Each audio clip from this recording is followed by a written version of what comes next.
Olanda parce que za masolo moko ya kitoko. Bokolanda bandeko na ngai na oyo tali trophée mwana mboka oyo ndeko oyo ngai Paulin Mukendi 10e édition, c'est bientôt là. Ceux qui ont na Kinshasa ba panouer za partout. Totuna qui est moi mituna, est-ce que komata, est-ce que kochita, est-ce que aza utiliser, est-ce que zanenge zali azo pesa ba trophée en fonction ya nini? Masolo tokobeta. David Matali Kibala éprouvé abungi saki oyo apesa ye bokonzi lelo akomi nkumu tokitaki na wasa okomona neti tozana Kinshasa neti tozana dehors ya Kinshasa parce que zamwa musika tokendaki totunaki quelques mfumu parce que secteur o wana pe ba mfumu na habité ezande ba conflit est-ce que ça début ya conflit entre Matali Kibala peut-être na mutu mususu ezaba masolo tokobeta je koko mulumba mokonzi ya Kingabwa azana kati ya baction balobi atako ba pré-campagne ko salema bapekisi senya alobi eza ba campagne nde nalobi me batu lokola ba je koko mulumba oyo bamesana kosala baaktivité na bango est-ce que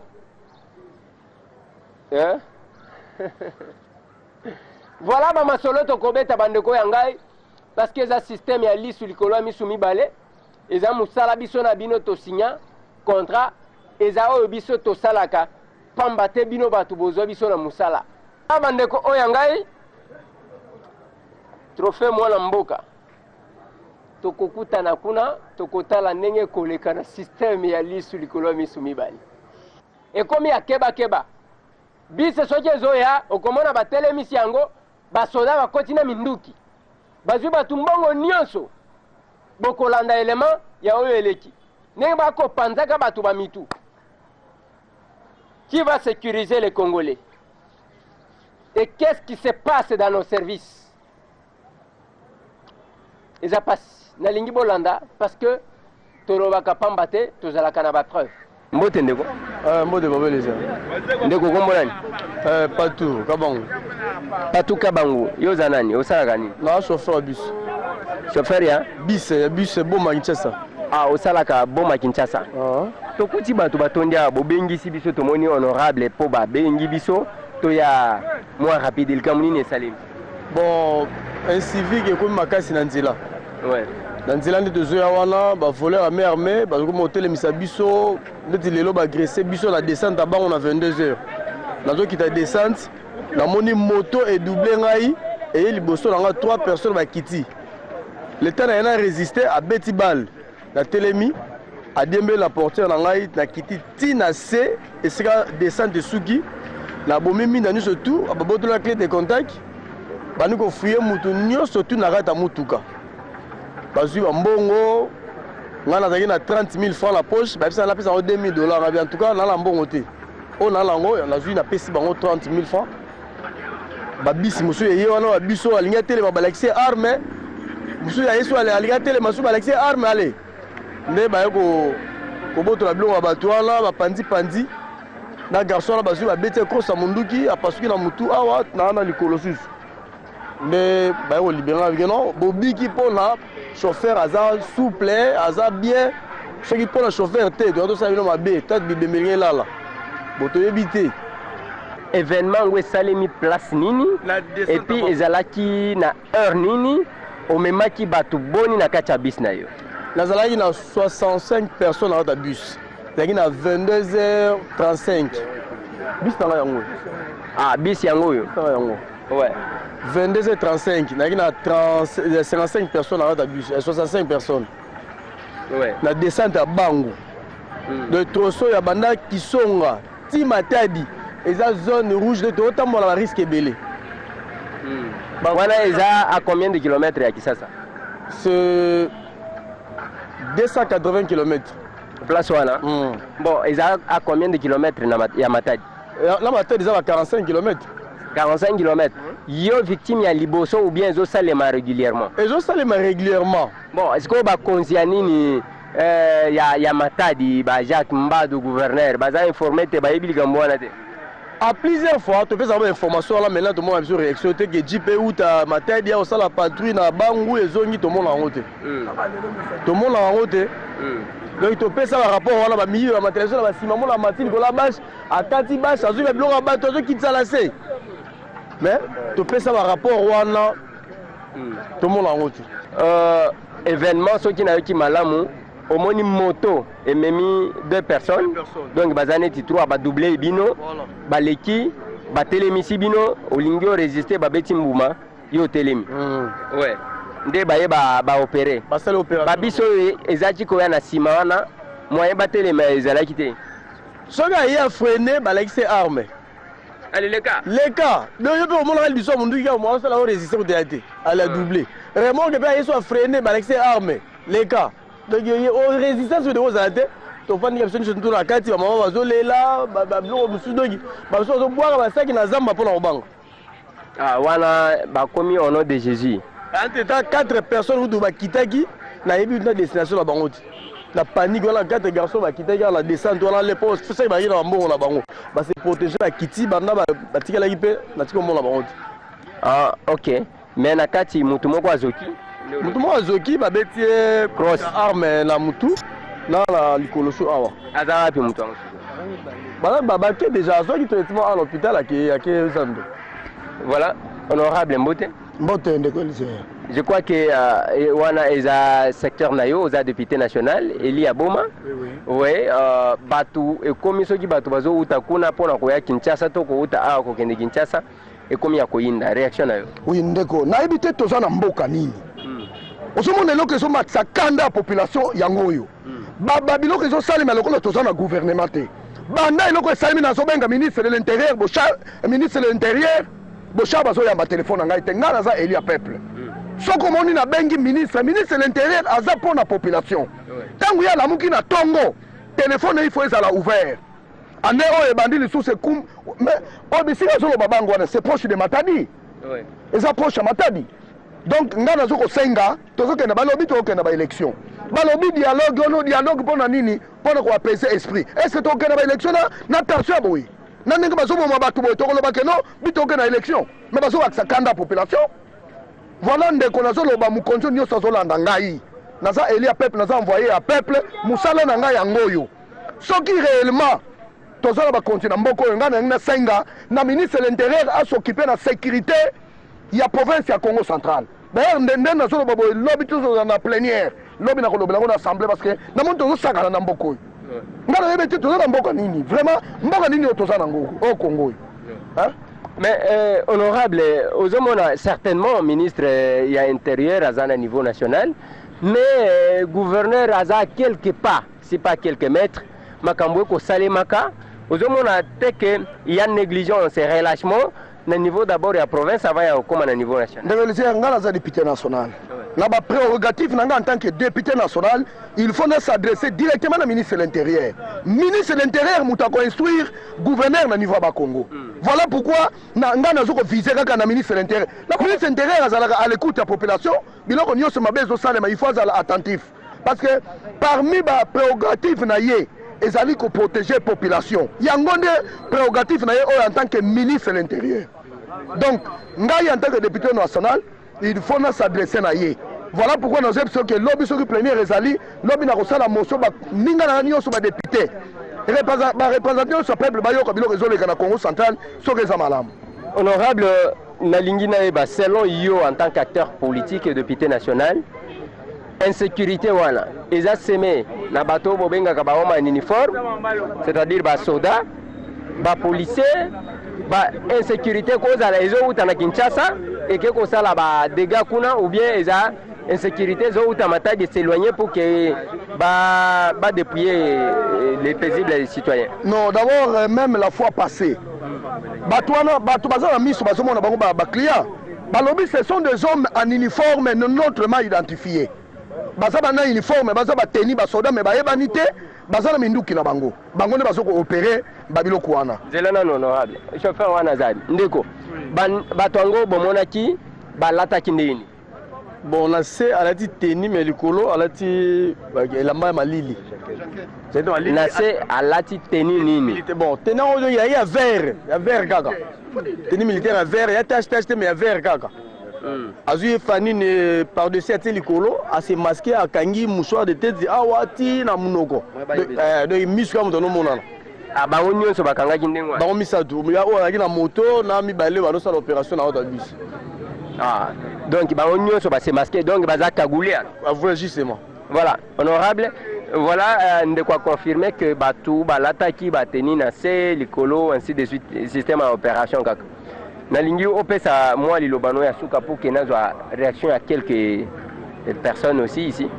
Oui, ndeko Elisière nakanisi uti koyokane nazoloba tozokende na ba élection nakanisi tokende na ba élection na climat oyo te population azali déjà na pasi nani muta bosani yango est-ce que population congolaise va vivre malamu même liberté na biso malgré ba population congolaise sokufa na nzala misala ezali te yo ebi na ba Congo biso tozogrince minu gouvernement avandisa biso mabele ba suspenda mituka oyo bandeko ya na port po bato bazala malamu même insécurité bakomi koprive biso liberté totambola lisusu te nga na sengi na bakonzi soki ya solo vraiment que toza na gouvernement nga na lingi namona biloko wana esila na province ya Congo central ministre de l'intérieur nakanisi azolanda ngai.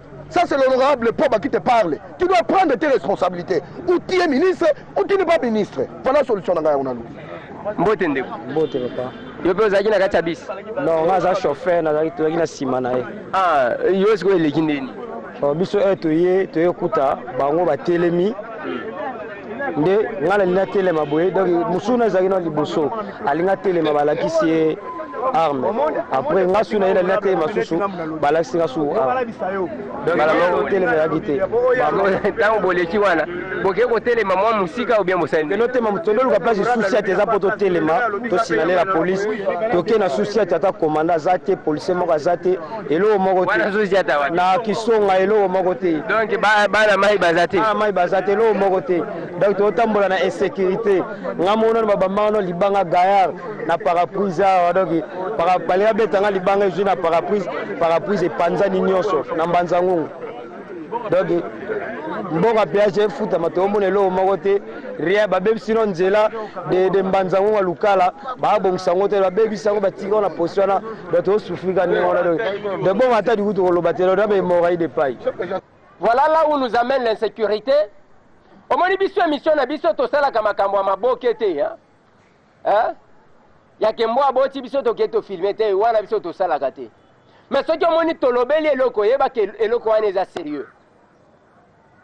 sérieux ndenge natalaki bandeko moko na DGI nakoti na bango na ascenseur tellement ke nga bamonaka ngaka soki nalingi omona nga bazoloba ndeko Eliezer mikolo oyo azoloba te depuis babengaki ye depuis nalobi boye papa est-ce que otalaka nga bien bino mpe na DGI wana ka bacritique wana na DGI bomonaki nga te débat ebandi na ascenseur tolongwe kuna bobandi omoni babendaki ye yokanisi bakopesa nga combien nga naza mwana kolo lupango ngai mais bino na DGI ntango bazofuta bino wana est-ce que bozoyeba biso boyebaka biso ka ntango soki bazofuta te eza mwa pasi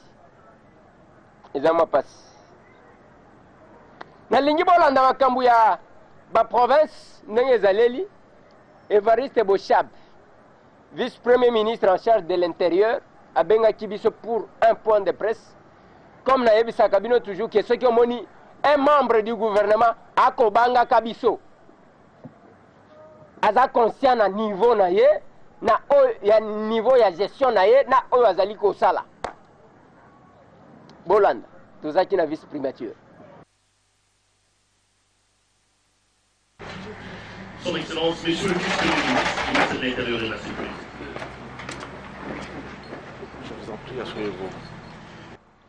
La convocation de la session extraordinaire des assemblées provinciales des nouvelles provinces, conformément à l'article 9 de la loi, et donc, la programmation se fera de la manière ci-après. Pour l'ancienne province orientale, province d'Ibazouélé, ça sera à Bouta, entre le 21 et le 23 juillet. Province d'Iotouélé, à Isiro, entre le 21 et le 23 juillet 2015. Province de l'Ituri, à Bunia, entre le 21 et le 23 juillet 2015. Province de la Chopo, à Kisangani, entre le 21 et le 23 juillet 2015. Pour l'ancienne province de l'Équateur, province de l'Équateur en Bandaka, entre le 21 et le 23 juillet 2015. Province de la Mongala, à Lissala, entre le 21 et le 23 juillet 2015. Province du Nord Ubangi, à Badolité, entre le 21 et le 23 juillet 2015.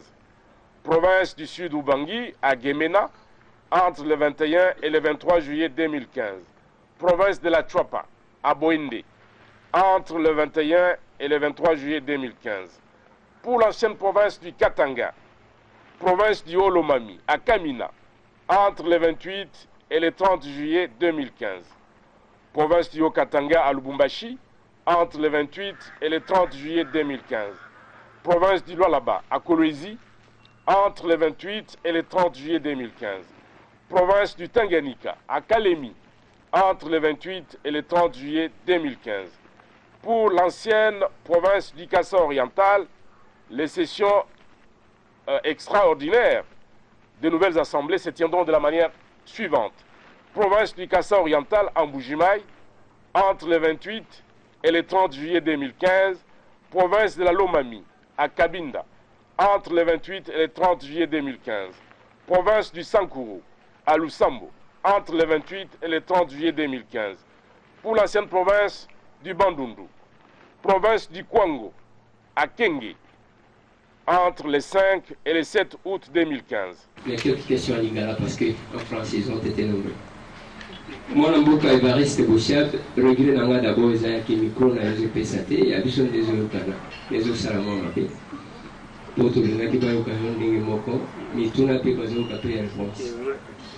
Nayoti au PSI calendrier. Mutuna ngazalaki komituna awa tango ozali kopesa calendrier seni musala na ye kozala nini parce que ye muto organisaka ba élection ba gouverneur ya mibale ba province ekokatana mais biso ba congolais tokokabwana te toza quand même l'expérience na mboka oyo bato misusu oyo bazali kosala ba plainte nazaki na point de presse ya un député national dimanche passé alobi ke epa na ye bato nyonso baza na baentreprise bango bazozwa misala ezaka bapaya bango bazali kose retrouve te ake plus loin alobi mingo topanzaki mbambala baswahili baluba bangala bakende bongo tosala ya biso mboka na réflexion ya lolenge wana sans vouloir peut-être rappeler ce qui s'est passé aussi au Katanga. Ozomona ke bomoko ekozala kaka na makambo ya ba province oyo te kozala te. Ya misatu. Avant que bo voter ba gouverneur ya sika. Est-ce que bokolite nanu oyo bazali en place oyo tozomona nungu ezali kosalema ke mutu soki amoni province na ya kotikala eza oyo abandi kopie nzinga batongaka epa na ye bokolite bango to bokolite te soki bolite ya mbala oyo sanction kozala to kosukaka ndenge bosukaka na basuspension ekei mpe libela ezali mpona koorganize élection biso bato tokoorganize élection bagouverneur te mais lokola mise en place ya baprovince ya sika ezali processus politique na yango wana politiquement na pesi calendrier mais biso gouvernement tokonosa élection kuna te organisation ya élection na mboka na biso ezali compétence exclusive ya seni bango nde bakokende organiser élection mais politiquement biso il faut toyebisa ke bituka boye mikolo boye ekokoma boye nde makambo nauti koloba ya mibale olobi lokola baprovince oyo ya sika ekobanda eske bomoko ekozala mpo na bisika mosusu bandeko balobi o bato boye il faut bazonga mboka na bango nalingi boye nalingi koloba boye kobanga mpe eleki soki province ya sika eye bakobengana biso nai moto akobengana bino bango banai wana bakobengana bino congolais azali libre ya kofanda esika nyonso alingi conformément makambo ya constitution na biso elobi nani moto akobengana ye et puis l'état azali yo obanda koloba ke bino bato ya boye awa eza esika na bino te mpo yo moto okela mboka yango l'état azali l'état mpe afungoli miso tokolandela audit bagouverneur oyo ya province estce toedite bango mais commission oyo totindaki na baprovince nyonso commission d'installation ya banouvelle province esali rapport yango ezali mpe rapport d'audit soki otali na bacommission nyonso wana oyo bacommission ekendaki baprovince nyonso bainspecteur des finances kuna bazangi te et donc toza na rapport d'audit toyebi mayeba yango basali na yango wana tolobi rapport esengeli ezala rendu public lere bakorendre yango public ezala mbeba osala baniongo oyo ozwa ezongona na clarté bakoloba yango et puis rapport yango soki bafe infractionnel ezali suka na suka ezalaka nde parquet général na baza na yanoli nouvelle province yango wana ezoya sikoyo gouverneur admettons que gouverneur ya Kasai na actuelle configuration Kasai occidental Alex Kande a se retrouvé que ya komi na province mosusu démembré akolongwa place wana ke epa na bango to kozala ndenge nini nde nazali komi tuna et puis baprovince yango ya sika wana botongeli yango babiro botongeli yango banzela ekozala ndenge nini bamwa mituna lokola mwana mboka Evariste Bosha bapromete ke andimi émission ya ke tosala na ye na ngai na Papa Léon Molière Nembalemba bon tokotala soki bakorde biso mais moko mpe baprometaka biso bapesaka biso te ministre ya budget le prof Bongongo banda alaka mpe biso émission ti lelo et voilà excellence monsieur le ministre d'État Michel Bongongo mais émission wana olaka biso totuna nanu makambo oyo kosala eza ndenge nini tozozela mpe ya Evariste Boshabe parce que moko moto apromettre biso soki ekoya soki ekozala Jésus vient bientôt nayebi te bandeko na nga na SNEL babengana bango trop na SNEL babengana bango trop ezala na Nord Kivu ezala na Équateur ezala na Kisasa mais bamonaki biso kaka tokoleka boye bakangi biso dossier na bango eza nini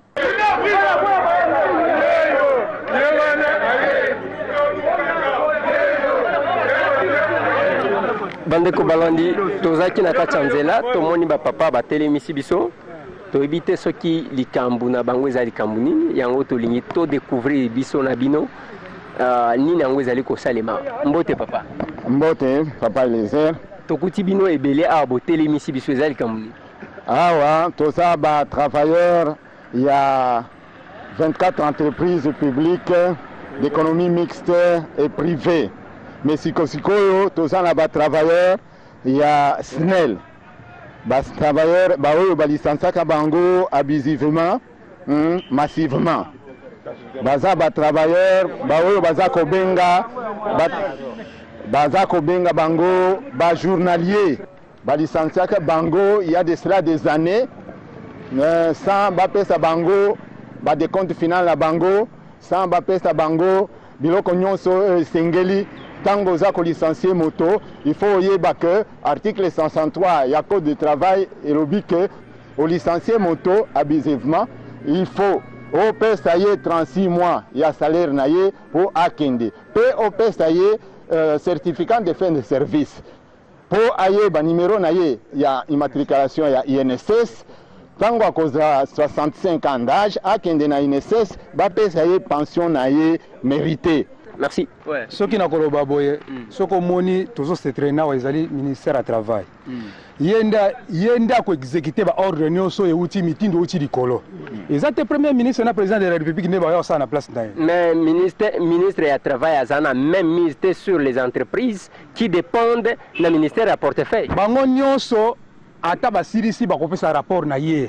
Yende muta kopesa clôture finale sur le plan politique apesa rapport na bakonzi. Ya talaka sur la régularité ya ba contrat. Nde place à Veyaka, je crois. Banda la kaki qui aussi Satan ou bâti ministre à la Kibiso aussi sa dossier en janvier. Mois de janvier, c'est comme dans mois de juillet. Donc ventre à famille na point d'oreille. Ba konzi ba ko makambo malamu. Yazo négliger peuple o ya vota kabango ya pesa bango misala. Mais si ko peuple aza lésé, azo zelande ba to tomboka. Et si to lembi, to commis plus de demandes d'audience belé. Ah, il y a plus de 40 signataires et traînés par directeur de cabinet. Si quoi, comme même 50. Ici, même pas. Est-ce que Mboka Nino Kotambula, ministre, 40 signataires à signater? Est-ce que c'est normal? Accusé de réception. Accusé de réception. Après, ça a été. Et là, on a combien, mais quand même pas, un peu soulagé. Ça a quand même été accusé de réception. Mais même en tant qu'accusé de réception, ça a raté. Par respect quand même, tout ça, tout. Tant qu'on joue quand même accusé de réception, mais il n'y a rien qui s'est fait. Tout comme dans le mois de juillet. Donc, bangonde bazotin de la population tomboka. Pour biso bana biso ça fait plus de combien d'années batanga raté. Bana ba ba chege, ba se retrouver partout par là, batuma baba les koufi, batu va se retrouver sans habitation, bana ba comme là partout par-ci par là. Et ça normalité. Le gouvernement a une responsabilité. Le président de la République a s'est impliqué. Mais c'est le premier ministre chef du gouvernement a s'impliqué. Après ça va ordre Sengeli. Voilà, bandeko balandi ezalimbela bandeko balancer. Nazo mituna soki l'état finalement soki azo sala pona bien-être ya population té akosala pona bien-être ya banani. L'état pour mission ya ko travailler pour la question d'intérêt général. Bakolo Mboka bakolo l'état nde bango batelemi plus bakongolais bako bungisaka misala et que personne ne veut intervenir, vous vous en foutez de la population car la minité bokoya na sourire ya ba politicien bozo lukaba voter bino. Amen. Na zomi tuna soki banani bako voter bino, soki bozo comprendre te que un ministère eza boutique te, soki boutique na yo wana eza ya yo eza tâche ba pesa yo pona bien-être ya population oyo. Société, SNEL, Ezawana, portefeuille, Ezawana, énergie, Ezawana, travail, Ezawana. Vous avez tout intérêt. Même le Premier ministre n'a pas le droit de se limiter à continuer la lettre sans suivi parce qu'il suffit seulement d'un coup de fil. Le problème sera résolu. 100 000 emplois, si vous avez dans le secteur. Et tout le coup, il y a des maman boye, bobengani bangona musala. Bozo kansake bagosala nini. Bakosala nini. Et vous vous en foutez de tout le monde. Bino boza kunate. Mais pourquoi vous faites la politique enfin? Bozo c'est la politique pour nani. La politique n'est pas l'art de mentir, ndenge batu ba définir kango, c'est l'art de l'organisation de la société. Bokotiko tuna ba mwana mboka Jacob Niemba Suga. Ba mwana mboka Makengo. Bamwana mboka mafeli makambo. Botuni ba prof Kasese na ba prof Kakese pona makambo anglais parce que wana makambo na yevant. La politique, ce n'est pas l'art de mentir nenge bomesana, c'est l'art d'organiser la société.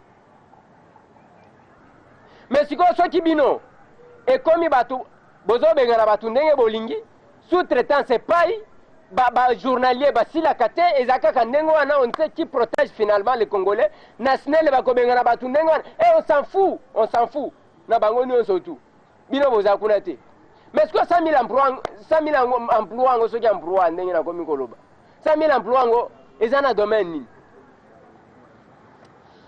eza passe bandeko nanga bazala ba service à sécurité 60 000 francs akotangisa mwana ndenge nini alala kalibanda soki baye ko attaquer soki banque soki supermarché soki nini bakutie libanda soki station bakutie libanda moko azwi masasi yoko kipe mwasi na ina bana nae futa quand même il est bien pour que mwasi na ina bana nae batanga ka bien.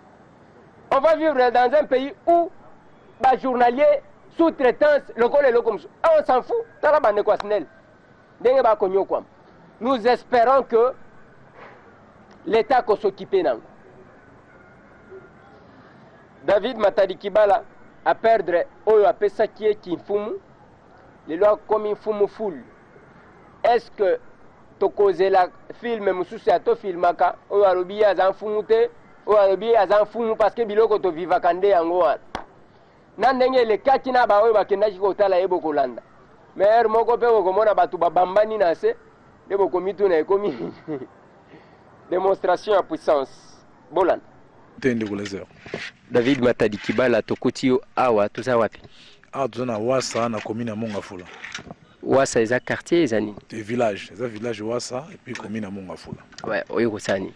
Bon awa nde pa naza penda chef coutumier ya solo penda na mabele ya mama na ngai. Donc c'est pour pouvoir na zuli nde awa. Ouais, nini salimi lelo pour que oya awa. Bon lelo na ye parce que moni chef oya pesa ngai pouvoir oncle ya ngai akufaki donc yango na ye kasi pona kokunda ye nde na mabele na ye awa lelo. Kombo na ye na? Kombo na ye Mayasi Mpongo André. Ah, Kofi Mogoloni. A Kofi le 9 juin 2016. 2015. Les lots, tout ça déjà le 12 juillet. Donc, ça sali déjà un mois. Oui, ça sali un mois na morgue. Parce que na lingai ko kundene ti budente. Que na timoni moi kavo na tie wana ko 10 personnes par jour. Na lingai bongote. Na lingai nde siko na sala ye kavo et na sala ye mausolée. Oyo ke ba okunda ete atikela ko azala exposé génération na génération ba otalaga le grand chef coutumier atinu sakuna vunda oyo apesa Matadi Kibala pouvoir et on a la liwa. Voilà David Matadi Kibala généralement on a un secteur nabino ya banfumu ezaka ba conflit na ba conflit.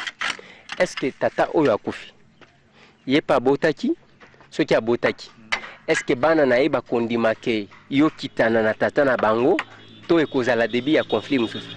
Te moni ngai ndeko lezer yo yebinga bien ngai pena posa la conflit na nga fo pika ko la mora na tongo to bandi conflit oyo kozo problème pe ko beb sa vie na yo donc eloko eza wana bana oncle na biso boti baza na mbanga moko te na mabele oyo oza mabele na bango te bango baza na banoko na bango oyo eza na bele mama na bango te biso pouvoir zaka matriaka moni yango na moni ke oncle ava kufa apesa ngai pouvoir bayebi ke no so na kufi bongo sana pesa Matadi Kibala mabe yanga mi pesa la ginta ngazana na bomoi.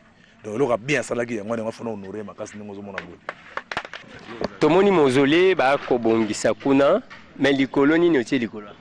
Bon likolo na teka ka bureau là muso ndeko lezera ye roki mwambula to kota kwa to pemi ona to sali penanda ko tena kata village mais moi bureau moga to ko mandeko lezer pourquoi papa Molière na kata bureau on a poto sur la masolo donc on présente ma belé ya sans problème sans conflit au Matadi Kibala numéro 1. Donc muto kuta ko meka sur la muna tonga na conflit ko ate. Jamais. Voilà, bureau likolo ya mausolée olinga cimetière mingi ya Matadi Kibala. Bon, ngai tellement na botama na masolo wana ya wana moni pena lié na ko fo cimetière za ka. Mo moti na sema ta okufa nga likolo na ye. Donc za na communication mo za ngana ye ya moni ke fana za pembeni wana. Yango na tuna kayo yo za la fumu to za la kanganga. Bon, ngana za fumu hein. Onganga kutu ya sens te. Pour toi on a deux pouvoirs. Céleste na ancestral. Donc yanga kutu ya te. Donc il va s'être na pouvoir va s'être. Donc ngai na ko lianganga. Mone donc nganga pa lianga fa lukulanga ba condition belé.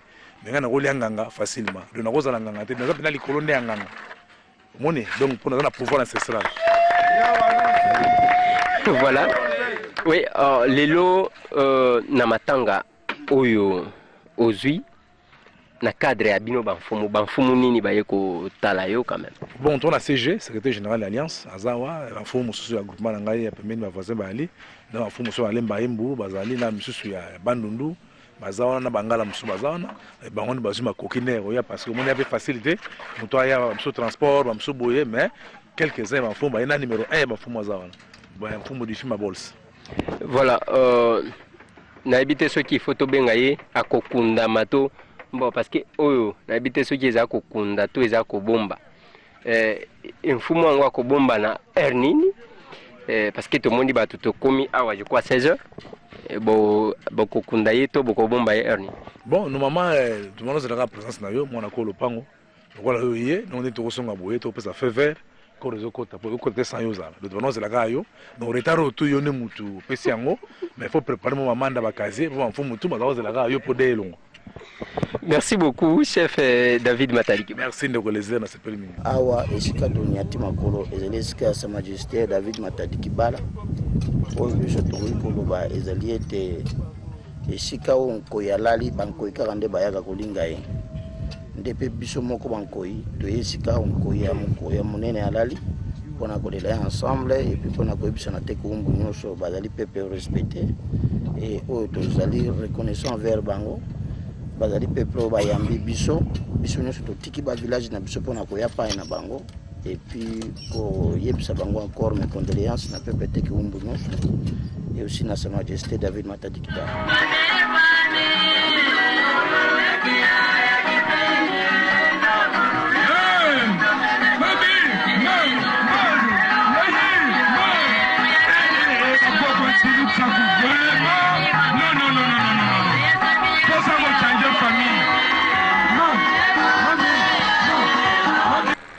sepeli mingi na bandeko nyonso oyo batiki bandako na bango baye kobandisa biso awa na kati ya mawa oyo toza nango. Naseki bino nyonso vraiment merci, nandimaki te ke vraiment bokozala ebele boye namoni ke oncle mpena balingaka ye. Alors tozo remercier ministre na biso ya baumbu son excellence Mangwana aza na charge ebele me baprogramme ebele me alongwe kuna yawa epuis to na secrétaire général ya alliance ya bachef coutumier Fumu Difima oyo aye kolanda biso na bandeko nyonso bachef coutumier.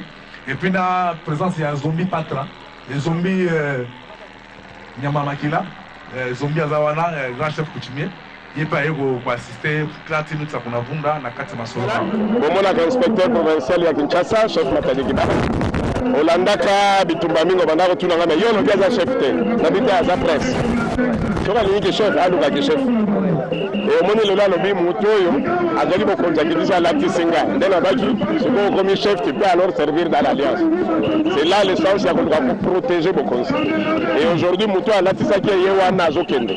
Ça veut dire o balobaka ozwaki commandement. Ozwi intérim. Mais poko ma foule. Muto ya pesa ki akei ndo kangi soko nyos. Omingi ezalaka nini? Bapesi yo ozokende wa tikala totala ndako. Metanga longo ça veut dire yo moko foya okanga nyos. Tina tu accompagner na lelo ko eteleka malamu ki bonkumu ndezwa valeur mais nazo senga na bon nyos bazo landa biso. Osalisa biso mingi. Batu ba s'auto proclamer chef te.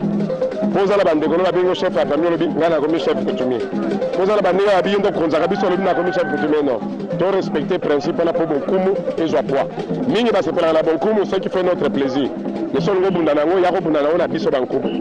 Mais comme il a été sa bonkumu. Donc Lelo Mataliki Bala commis chef depuis batele misaka soit comme full. Ouais. Mais na uti ko tuna ena lobi po ezama kambujera ka souvent. Est-ce que bana ya moyi bakobima te balobake d'ailleurs Mataliki Bala za fraudeur bisonné. Tozali na Bakongo, tozali na matriarcat, pouvoir eza na bo mama. Donc moi na lobaka te. Soka bandiro to tuna yo bimelo wapi. Soki bitumbe ko bima ebimaka na baneve bango na bango. Wana nde toyoka te bi awozo wela nini. Mais moi nazaka na liloba te. Azaku na place ata ko kasi na kati ya baneve awa bo tuni quand même bo vérifier que neve msusu obima te. Asia mi pese là bavanda bango nyonso batambola ensemble. Je sais qu'au début il y a eu des frictions.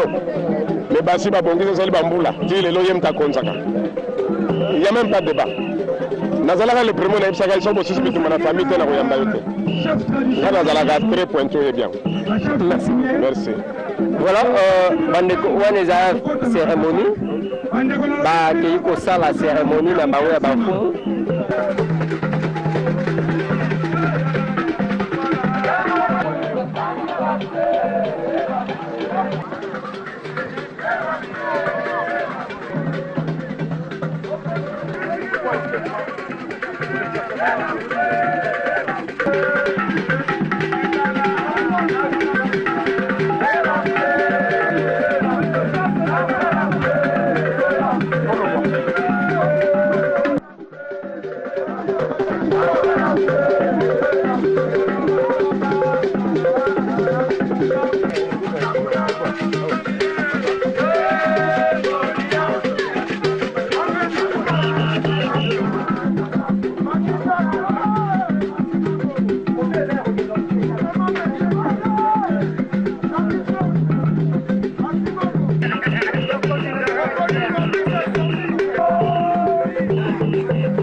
na Kingabwa na quartier Mbamu tozali awa pont na biso ezali plus de 50 ans depuis la période d'indépendance ezalaki toujours yaki pont José vi makadam ekotaki na Kingabwa sika esalaki mo ba fissure mwana Kingabwa solo na souci azalaka nango comme il a toujours promis qu'un bon homme est celui qui est esclave de ses paroles.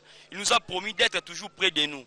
C'est pour cela il ne jamais bon ceux qui ont un problème, il a toujours intervenu. C'est pour cela que Moni a posé acte pour réhabiliter sous pont José. Et ça va fonds propre na gagnaki parce que les députés bazui comme ils s'enrichissent na ba famille na bango. Mais à tout moment quand tu as un problème à Kingabwa, même pas à Kingabwa, même en dehors de Kingabwa, il a toujours intervenu. Kingabwa c'est Jikoukou. Vieux à Kitara secteur, donc Bob Damenaye, Bob Melanaye, Bob Lianaye, pour vieux à l'euro l'accès à Ingaboité. Ayebi tous les coins au Matangeza, ayebi tous les coins au Feteza, au monnaie présent. Yomorozo Monaraba pont. Pont ya libosote, ya souka pete, ya beta kane pont. Ezate que au moutoua et bisque ya rosa la biso pont. Bien sûr, peut barrière monsieur Zalaka peut-être moi quoi mon bemikolo na le kate. Moi bah toi non to sangana to mon honorable. Pour idéologie na biso à l'arabe, bongo Kingabwa c'est Jekoko. Bolé, soto lobi mai bato ebele bakoma mai. Mai ba ya mu pepe. Souvera yembango, zone selanga pe ma o mema. Voilà. Dans lelo na yo mona ba evrango. Dans souvera lo ba ki a solo. Dans coup de chapeau na honorable Jekoko. Toto PCK Santa Kingabwa limete zaye. Mutasa musala nezali Jekoko mwana biso Kingabwa. Biso tozwaka yaza mwana biso ya malamu. Asungaka biso mingi bata malade aza kosunga pona biso wana ti lelo azobongisa mpo déjà se bebaki ekomaki wana na bata moto na biso bata makolo na bata mituka en tout cas ezali okoka sute esenga eke mokolo moko moto akufa mais ye lokola aza mwana biso atali alobi ke eloko moko mabe kosalema te mpa na biso yango wana esenga eke abongisa pont wana en tout cas tosepeli makasi nzambe apambola ye abakisa ye mikolo apesa ye susu ebele mpo mokolo mosusu asunga lisusu. Ah, na l'élié fort, talaka honorable chez Coco. On a vu na biso quartier, talaka so yete na mususu. Asa ba faveur e be na katia Kingabwa. Ali kolo, talaka ye moko. Mais le là c'est le pont José, bamboule belé pont José ça va dégâts, ba salité, bani mais le là zui quand même courage à ça ya bande la pont ngoli susu. En tout cas ça va pambola et vraiment akende liboso bambula na bambula akoma koko asimba nzete. Toza na Kingabwa, toza na balabala mini Congo, toujours na côté ya Midema, na côté ya pont José. Toza toujours na pont José. Awa il y avait déjà un pont ezalaki awa mais ezalaki déjà ezalaki ba condition moko impraticabilité. La condition vraiment ya ba le délabrement vraiment avancé, donc tout comme à Makasi, le cas que les calculs soient ratés. Donc d'où Nayango, honorable Gérard Jekoko Moulomba, a joué qu'il est ici à Kobongi parce qu'ils ont toujours dans le sens moroso, moutou que les cas, et c'est les moutons comme se mettent à la côté de la PME, il peut permettre de voir sortir à moutou comme sous. Nayango honorable Jekoko Moulomba a joué qu'il est ici à agrandir la dimension nango de façon que ils ont la décence. Mutonga msegoya ekuta na ngambu boye leki musupezo utaboye leki za na décence mituga mbali banda koleka na sens moko zali normal pe comme na voie moko ezali ya na praticabilité moko zali normal o mituga leka na toute sécurité juste na voie entrée na largeur na ngozo pesa la nzela mituga eleka na vie de face toza na largeur na ngoza ya lokola ya 10 mètres na 10 mètres on a c'est-à-dire on a prévu aussi un espace aussi pour les piétons, un trottoir pour permettre aux piétons. Je pense que ba piéton bazali koleka wana eza un espace eza donc na largeur yango eza na 2 mètres sur 8 mètres. Ils ont à 2 mètres sur 8 mètres, ils permettent aux piétons baleka de façon que de ces côtés quand les véhicules les oleka, mi tout que les canaux déranger ba piétons te baleka pe na zela na bango na nalingi to bandana na mwana mboka Paulin Mukendi masolo to betaki na ye tango asala ki point de presse na ye bolanda mbote mwana mboka Paulin Mukendi mbote ndeko Eliezer napesi mbote na mwana mboka ya Trofete napesi mbote na mwana mboka Paulin Mukendi. Merci merci mingi et puis naza na esengo ya kosola na yo parce que j'apprécie ce que tu fais. C'est un travail de courage, de persévérance, de qualité. Il y a que une population au travers de la télévision a ma solution à ma problème naé. En tout cas, vous allez le moins madame. Merci beaucoup Lelo Bengi Biso Awa. Ezapon El Kamouni.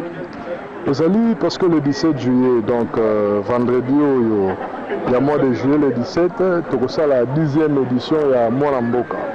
Et donc, c'est important de s'adresser à la presse, à Bino Bapanzi Sango, pour que vous rappeler, vous insister auprès de la population que le logo Mounene au Mwana Mboka sala depuis 10 ans et qu'on a la 10e édition Nango.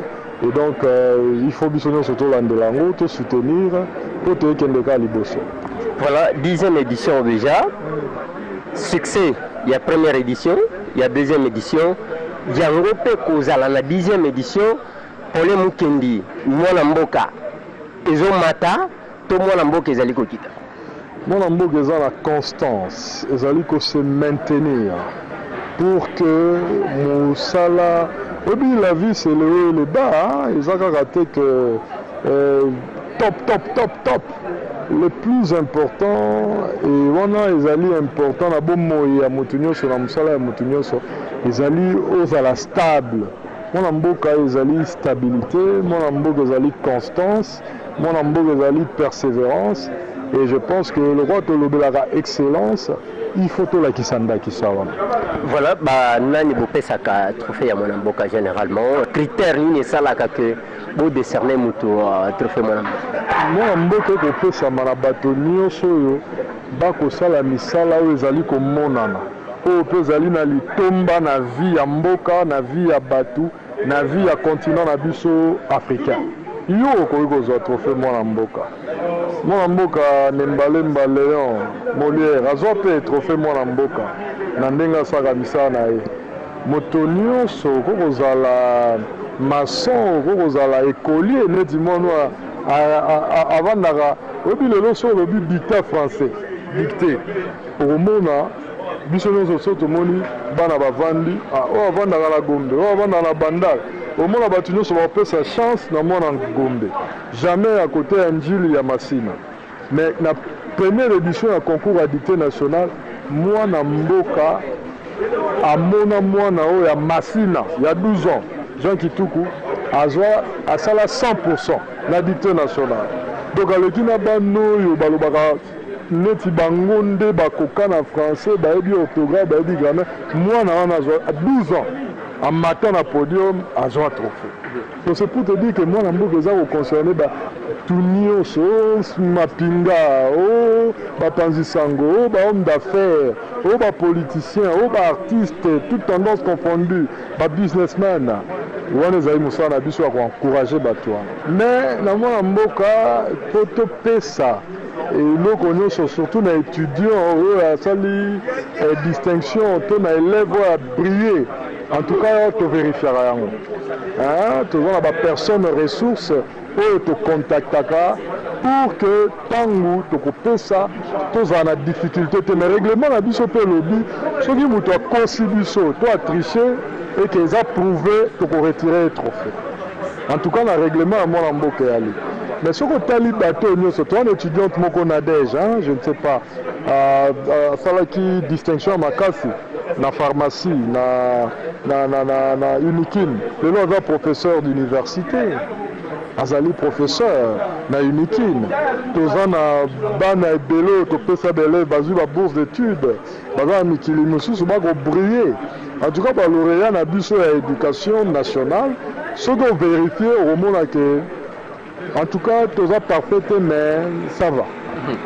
Vous avez parfaité la ligne natikele parce que le bébé quand même outi ko loba langage surtout ba politicien balobaka population ndem to memaka peuple ndem to azo mema neti likambu ya Golbert peuple ndem to azo mema d'accord Golbert mutu amonaki mais peuple voilà parce que tangu opposition bakoloba ke biso to ala peuple azoloba mutu akovanda ka boye peuple biso peuple to lobi osala boete engager peuple na ndenge nini mandani bon peuple wana bo consulta kango à travers modèle nini osala ka ba sondage bokenda kana parcelle bo travailler kana ba témoin de Jéhovah parce que ba on ba kotaka partout na lupango nyoso te to bosala ka nini. Bon alors d'abord tolobi population eloko elingi ezaka penda secrète eyebanaka mais population pe aza na ndenge nini ya kolinga alingi eloko mais biso toza na bagarde fou neti tolobi créativité émulation popularité mais popularité eza teke bayebi o grand moyibi na zando ah non moto wana mpe aza populaire population mpe eyebi ke moto wana aka moyibi mais eza popularité omona mboka ezoprime te biso tokoprime baporteur ya bavaleur oyo ezali positive eza bavaleur oyo ya mabe te po populaire eza un peu omona nga na populaire mais ya nini ya makambo nini pour quelle finalité ozolobi bavaleur positive tolobi créativité wana ezali totali o population alingi oyo koapprécie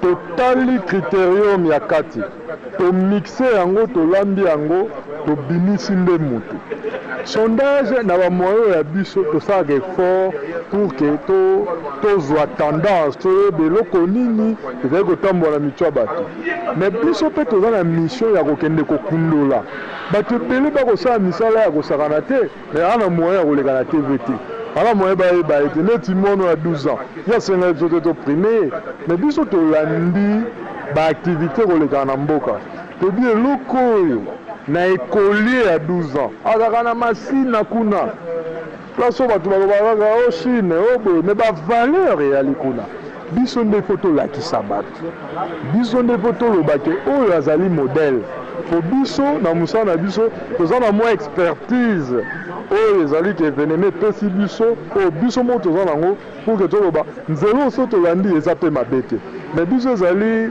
parole d'évangile te tokoki koloba melo mpo okoki koconteste soki okoconteste olakisi le contraire Dieu merci jusque là tozali quand même bato oyo na makambo oyo tosalaka babebi ke oyo ezalaka mwana mboka oyo eza mwana mboka te oyo ezali trophée de l'excellence yango nde kopesa biso makasi ya kocontinue pour que misala eke liboso mwana mboka trophée d'excellence ezopesama ndenge nini parce que na Kinshasa tomoni bana mai baza ebele bamemeli yo brevet balobi bongisa yo moko lukasa oluwe pour la cérémonie wana bongisi pe enveloppe ya kopesa biso pour la fonctionnement tout et tout eza ndenge moko na trophée mwana mboka bosengaka ba lauréat ba oyo bozopesa ba trophée que bango moko ba supporter charge ya manifestation bapesa pe bino enveloppe ya servi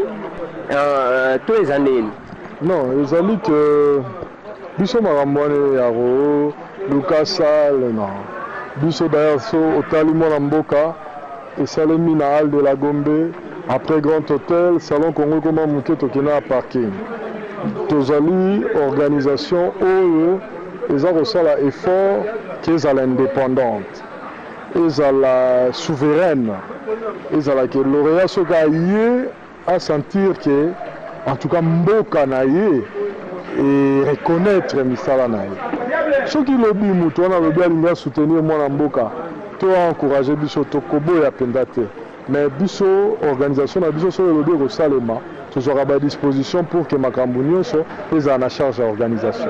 Pole Mukendi proche ya opposition, proche ya pouvoir. Proche ya excellence, ya moto aza na majorité, moto aza na opposition, oyo nyonso akosala mosala oyo emonani, en tout cas azala encouragé. Parce que la majorité est l'émanation de la population. L'opposition aussi est l'émanation de la population. Batindi ba représentant na bango. Mutna mutu na kana ya se retrouver na bato wana. Biso to wana katikati. Ba préférence pesa la kan, ba préférence pesa la kan. Pole Mukendi ya kozala. Omoni neti ba équipe. Okomona mwana Renaissance, ope mwana VA, ou mwana Imana ainsi de suite. Pole Mukendi préférence. Et puis a voté qui peut Pole Mukendi en 2011. Donc kota voté qui wana nde kota zala ka mingi mingi.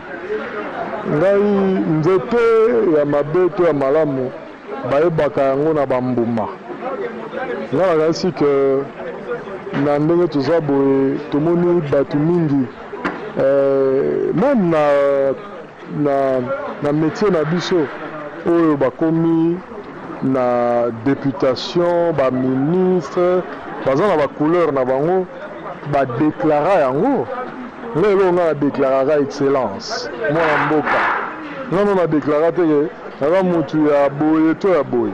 Et puis est-ce que na mboka oyo posala mosala malamu okende liboso o avancer, il faut avoir ta majorité to opposition. Oui, parce que pour na ozwa ndenge ozala ba sponsor rebelle boye Paulin, il faut ba moi recommandation utaka quelque part ba Vodacom mais ba Turkish tala tableau na étonné Paulin pour na ba sponsor et puis ba bisika ngo ozosalela mwana mboka eza bisika ya PTT ya n'importe qui akosala te, il faut kaka ozala donc nyonso tu wana il faut ozala na poids moko ya makasi appui moko ya makasi. Mondeko lesa bato bayebinga bato balandanga ngai ntango na bandaki mosala na nga kutu majorité na opposition ya laki te. Bato mingi lelo bakomi ye majorité opposition bavaka te. Nga na bandi mosala na nga bien avant makambo nyonso ekomi. Et puis ntango na bandaka yango argument nange yalaka majorité opposition te, argument nange ezalika mosala. Et mosala nga na banda kozala sponsorisé neti na bandi TV lelo 3 mois après tellement nasali effort ya ke émission ezala bien management bandi sponsorisé nga nazwaka soutien nani parce que majorité ya lelo na opposition yalaka te. Nazala na kaka nga moko na antenne A chaîne de référence na osala mosala nga bien na tuni bon sikoyo ndenge natali configuration espace audiovisuel nga bi mais non il faut quand même émission et nourrir mokolo na yango. Qu'est-ce qu'il faut faire? J'ai managé et banda na banda bongo ti lelo continuer kaka. Mais voilà Paulin to kaka rumeur yake oliaka kuba une fois na plateau likolo ya kotuna mituna ezala ya solo to lokuta. Ce qui est vrai c'est que face B et connaissant na cadre nango ba tension ebele oza ke tant sous invité à Siliki à Telemi à Lobi à Kenae tonga pe na perdre contrôle mais réussite à face bezali ngai. Est-ce que ba beta kayo na plateau ba beta yo na plateau tote mutu neti ngambo beta nga ozwaka likofite te elieze to ka ke ba beta olinga ko tombola soki mutu moko pantalon oliaka ko ba tika na ba beta nga vraiment même population za d'accord te tala tata mukolo bo bando na ibite na selelo. Est-ce que wano sa kitata na osa musala na ika tata pona akida na mwana et puis papa peut va bien ayete papa parce que ça la mwana ezaka kaneti moi signe à respect moi tenga ba robetanga bongo te eza moi pasi nga na kutana ba fou moi benage tant so robeta yo mais atali mulai na yo na respect a robesa na musala abi obiki. Donc lokola biso tozala milai te tozala minene te donc la taille ne fait pas l'homme. Être grand ne veut pas dire mesurer ce combien, non. Mais dans le bagage que non. Je pense que respect ça là. Les gens ont un moment de tension, même où tout le monde soit il y a un bon sentiment. Je pense que Balobango par rapport à l'émission à peu près calée, n'a profité de l'émission, on a dit ça, battre les spectateurs que Moutoli Bossonga, ça une émission télévisée à peu près calée. Donc, on a le roi parrain nanga, on a le roi Mouto, à côté ça inga penda na masolo yango. Donc, talaka Moutabonga Robeta Nandeni. C'est quelqu'un qui m'admirait beaucoup, qui me respectait, et donc paix à son âme. Mais le roi Bongo Salemate, tout ça l'émission qui toko, et tu as souvenir mon aimé. Pour la famille, moi aussi, dans le cadre de commémorer souvenir, je pense que non, on n'a pas ce Marambouane. Merci Paulin, on se retrouve le 17. Le 17 juillet, Ndeko Eliezer, vraiment costume, il y a quand même un mouton au ceux qui maman Zali aïe. Merci. Sylvie Bongo Mbote Ndeko Eliezer. Voilà. Tomonaki lelo yondo salaki modération na mwana mboka ezani okomi na comité ndenge niza eloko ya ba journaliste bo monté tozandi non na comité nazalaka depuis kala et puis to c'est vrai que na 10 ans oyo to bimisa ba héros dans l'ombre non so bazalaka na sima Paulin parce que pendant longtemps to selaki stratégie moko Paulin bimaka po aza initiateur ya eloko mais naza depuis bandeli ya mwana mboka nazalaka kaka. Mais lelo, comme nous avons assumé fonction à porte-parole, en même temps, on a rechargé la relation extérieure, c'est-à-dire le contact mingi salama au moins la bateau à Braza Baya, c'est vu bon Zaki na Sima. Mais lelo, à part relation extérieure, on a aussi la porte-parole, il y a un bateau mingi ba moni ngambalo, mais sinon, tout ça depuis beaucoup de temps, tout ça là. Sylvie Bongo, mutuna na uti kotuna Paulin, parce que trophée mwana mboka, ils ont mata, ils ont kita. Le trophée mwana mboka comparé à un ndenge mwana zaki na ina nenda kokisi 10 ans lelo. C'est vrai, chaque année tout ça la trophée mais ça fait 2 ans. Misolo penza zala ki penza te. Comme tout ça ko dinga to pese loko motu ya on tout ça ki tanyo so to kokisa mwanda mbo po to ça na financement ya mboka te. Ezaka ba financement ngira ba particulier. Je crois que moi la mboka ezo matanango place wa lokolo banini balubi et communication qui bosali liste pour transmettre ceux qui ba konzi bandimi ngo bongo ndi batu wana bali bongo bango pe ba konzi bandima pe ka papa Etienne Tshisekedi bango ka bandima église catholique bango ka wana bandima ka Kokonosta bandima ka Goldberg ya roulage bango ka bandima ka papa Justin Marie Bomboko tango akomaki déjà je crois une année avant liwana je crois que non. Bango kaka bandima ba Jakinda na ba Marius Munga biso na bango musala mokoti ba pia biso combien te oyo osepela voilà.